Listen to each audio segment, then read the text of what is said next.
So you may or may not have heard of Gregtech New Horizons. This is, to a lot of people, the hardest mod pack in Minecraft. Yeah, the reason being is because it's very technical and difficult in the machine department. There's a lot of crazy recipes and things, but how can we make this even more harder? Well, what we could do is play the pack in a complete world full of nothing. And how is this possible? Well, it's possible because of changing quite a few things in the config files. What I've actually gone ahead and done is made a little bit of a tutorial today to show you how to do this if you're brave enough to give this challenge a bit of a go.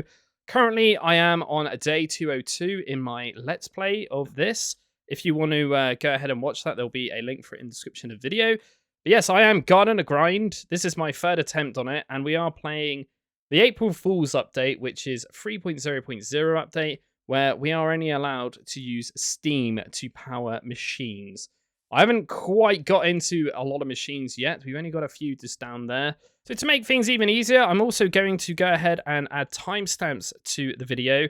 And yeah, it should be easier for you to understand, because it can be a little bit scary if you don't really know how to modify a config. So I've tried to make this as simple and as easy as possible. So anyway, without further ado, let's get on with the tutorial then.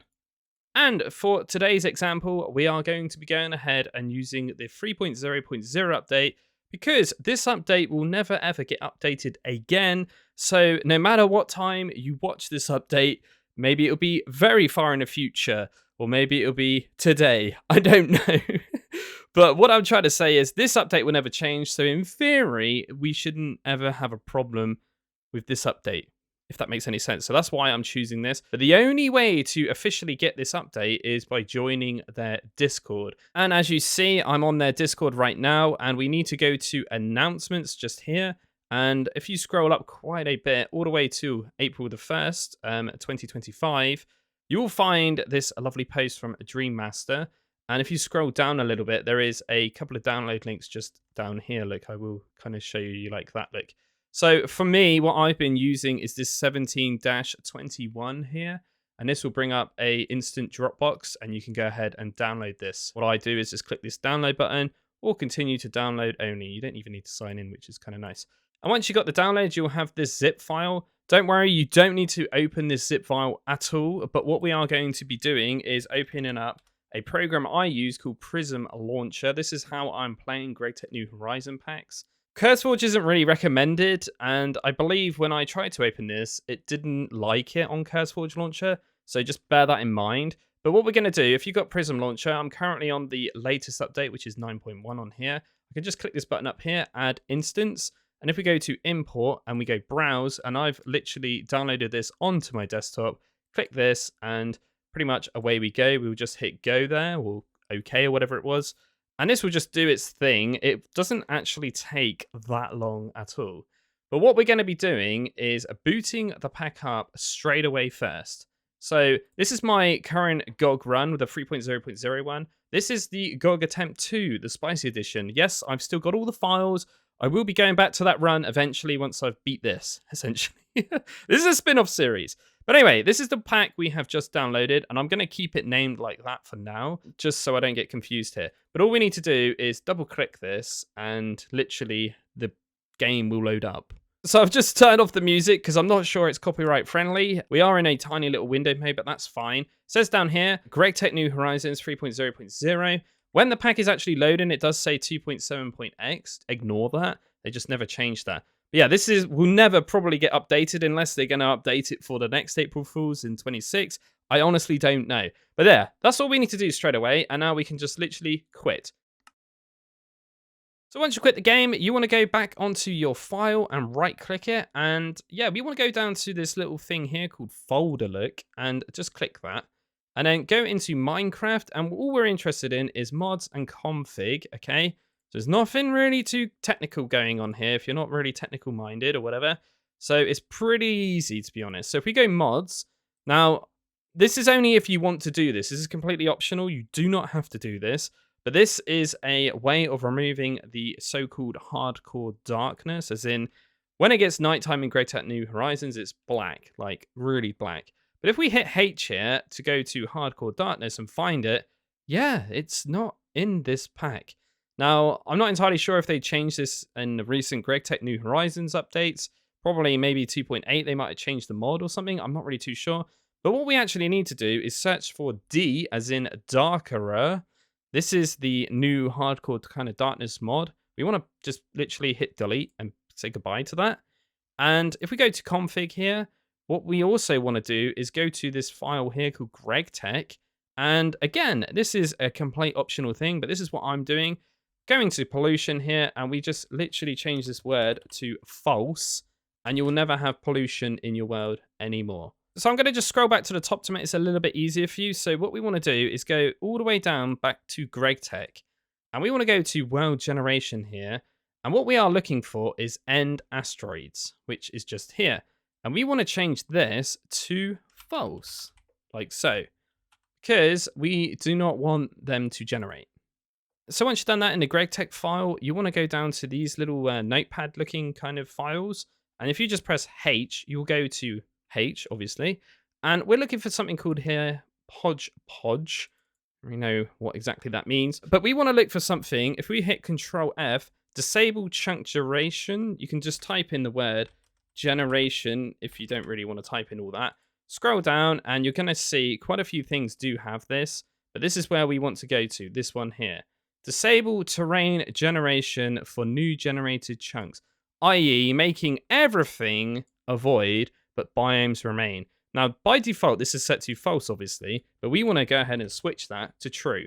Now, the next one here, disable extra mod chunk population for new generated chunks, i.e. the cloud. Default is false. We need to leave that as false.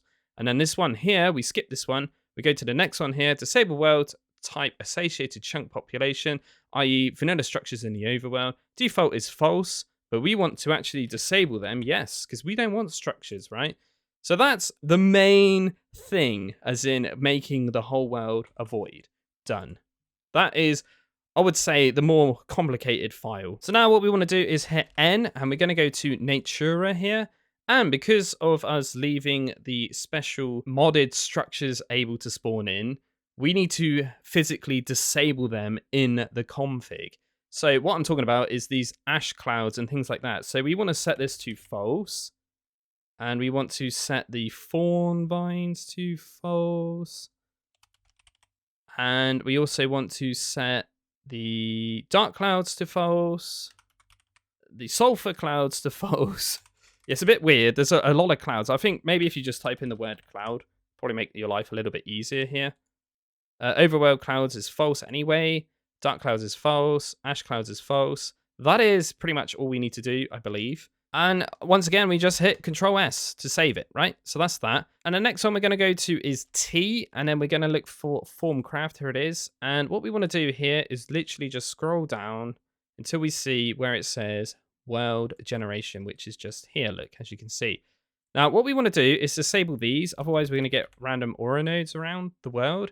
And the other thing is to stop structures spawning in. Again, because we haven't done that in that hodgepodge kind of file. Okay, and as we're in T, we need to go to Tinker's Construct, and we need to stop slime islands, right? So what we're going to do is type in slime, and you want to go down, down, there we go. And we want to set this, generate slime island in dimension 0 only. We want to change this to the word false. So once you've done the Tinker's slime islands, you just want to hit W on your keyboard and go to the witchery mod.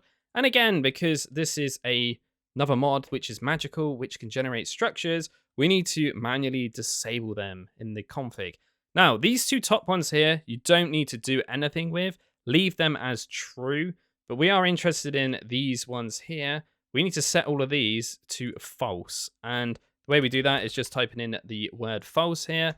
And we can just copy, paste, paste, paste, and paste.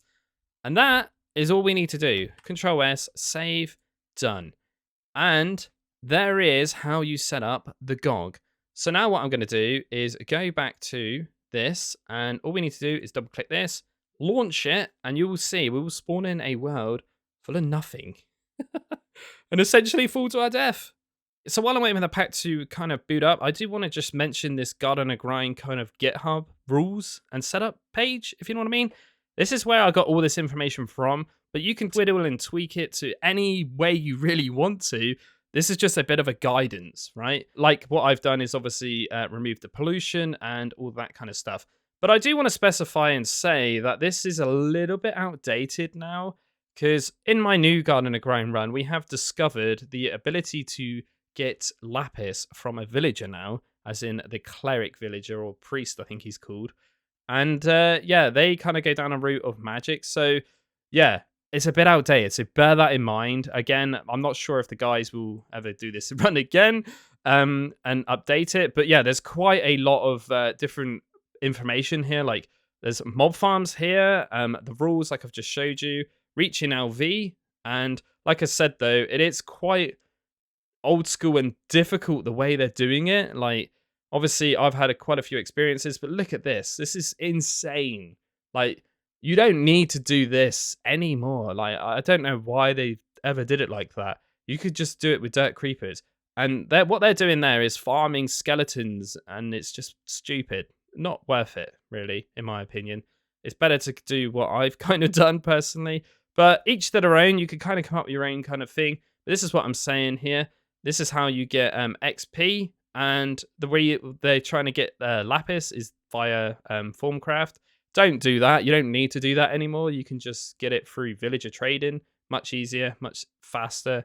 And this is a bit obsolete as well, because we have recently just discovered on day 200 that you need zinc now, not aluminium, to get brass.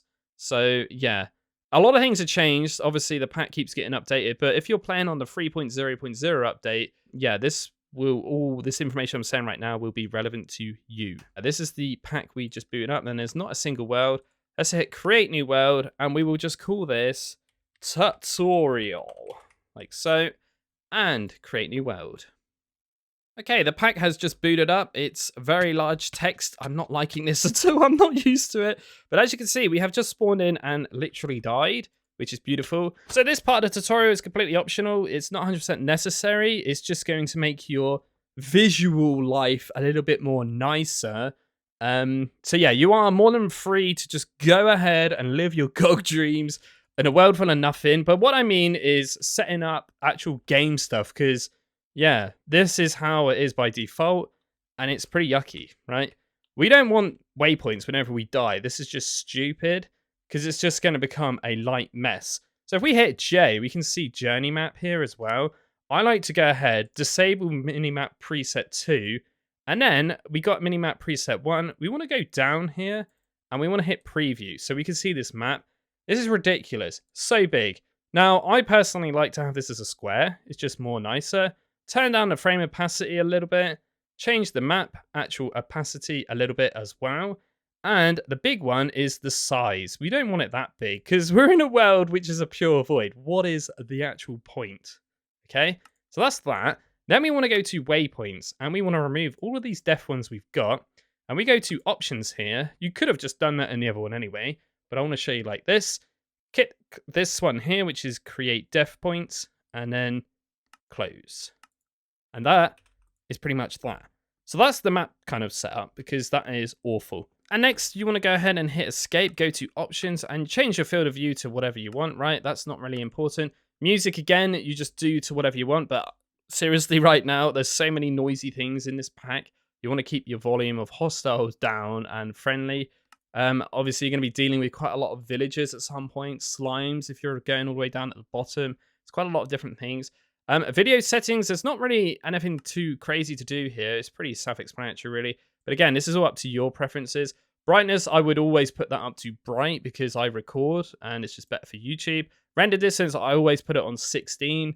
And the other thing is obviously changing this to full screen. There is an FPS limiter, which is quite a nice new feature. And then this, I always set it to 3. And then my max frame rate, I always have it on unlimited. There we go. But I always put it on VSync anyway. So that should kind of adjust this for me. Other than that, it's literally just doing what you want. Most of it is all set up to be more designed, I guess, for potato PCs. I don't really know. But there is one that is very, very important here. And it's this one I want to mention. Void particles. You want to turn that off. So another thing I would do is probably change the sensitivity and things like that. But this kind of stuff is literally up to you. And then If you really want to, you could change keybinds as well and all that kind of stuff. I like to have Grave as my quest, but I think it is set that to that anyway by default. And obviously in the quest book, you can change the way this looks. And I would always have Midnight. If we hit E, the big E is NEI, right? So for this sake, we're going to have to go into survival because it's going to look a bit weird. But personally, I think this is too many items all along here. So I would get rid of that. This box down here is a history kind of box. It's kind of nice, to be honest. But this thing, I don't like this plus and minus. I don't really understand all this. It just seems weird to me, too much. But maybe it's just because I'm not really used to it. That's why I don't like it. And I hate seeing this stuff over in this side. It's just disgusting to see it big. It's just a waste of space. Could you imagine, though, if you like got all these recipes saved over here, and then you have this item over here? I don't know. I just don't think it's nice. It's just my preference. But again, it's completely up to you. But how do you get rid of this big item? How do you get rid of this box? How do you get rid of this? How do you make this smaller? Well, all you need to do is go back onto it, go to this little config thing here, and start adjusting it. It's pretty self-explanatory, really. If we hit world here, panel settings, this is the most important one. We want to turn this down to 10 items either side is what I like, because otherwise it's just horrible and too much in your face, if you know what I mean. And yeah, if we go back to inventory, most of this though, like I say, is literally my preference. Maybe you guys will not be the same, but yeah, there's a lot of different options here and there. You just need to kind of go through it and you will be able to turn them off pretty much. So yeah, that's pretty much that. The other thing is Walla. So when I'm looking, you can see at the very bottom corner there in the right, it's got items, what is telling me what they are. So that's a grave, that's a dirt block, right? I don't think it's very practical being down there. It seems a bit silly. And like whenever you play modern mod packs anyway, in general, we will see the actual, what am I looking up here? So yeah, we want to configure aspect here. Hit this button here called default and it'll put it back up there. Adjust the alpha to 45 and bring this down a little bit because it's too big. Hit OK and you will see it's just not in your face now, right? It's kind of more subtle and it's just more nicer.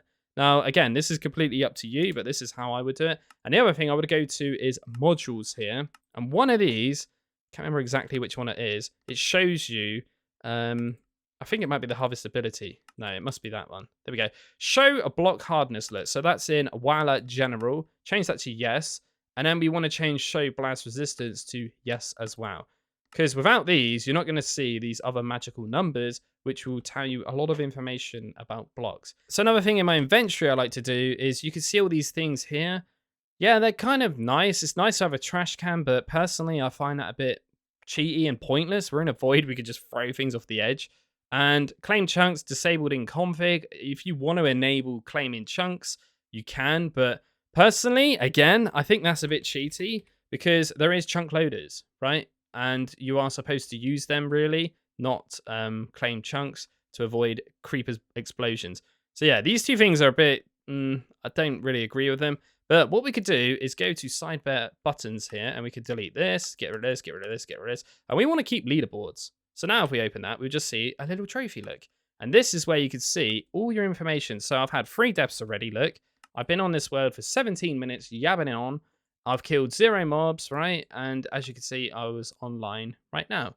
So yeah, it's kind of nice to see these little stats. I'm not going to lie. It kind of motivates you a little bit and makes you scared of how many minutes you've been on the world. Other than that, I guess I would recommend just watching my latest series to see how I'm getting on, and I guess almost use it as a bit of a guidance if you really want to. I mean, you can kind of just do what you want though. But the beauty of this kind of run is we never know what biome we're going to spawn in. So I'm currently in a Mystic Grove look, which has 100% humidity. But I guess if I just do TP and we'll go like 500 blocks that way, we should be in another biome look. We're in a Maple Woods where I'm invisible, apparently. Oh, there we go. I'm here now. Took a little bit of time to load in. There we go. See the difference there. Wow. Oh no, it's a temperate forest now. Okay. Well, the sun is starting to set, as you can see, so that must be time for me to say goodbye. That is pretty much it, I think. If there is anything I've missed, I will leave it in the comments, but I don't think I did. And if you've got any suggestions or ideas, again, leave it in the comment section. I believe I covered everything. If not, I'm an idiot, but I think I have. But the main thing is to change all the config files, really, and away you kind of go. But yeah, the last thing I want to mention, though, is on my run, I have actually installed a zoom it in and out mod, if you like. And yeah, that is just a mod that I've discovered, which is 1.7.10, remember? So this is the Minecraft version we're on. So if you do want to install any other mods, you need to go ahead and kind of make sure it's that version of the game. Now, I am letting this kind of go dark here whilst I'm talking. You can definitely see the hardcore kind of darkness mod, as in darkier, is making this not really dark now. So yeah, we can see. Anyway, that's pretty much it. Thank you very much for watching, and good luck on your GOG runs, because you're definitely going to need it. This is a mental challenge. It's awesome, though. It's so addictive.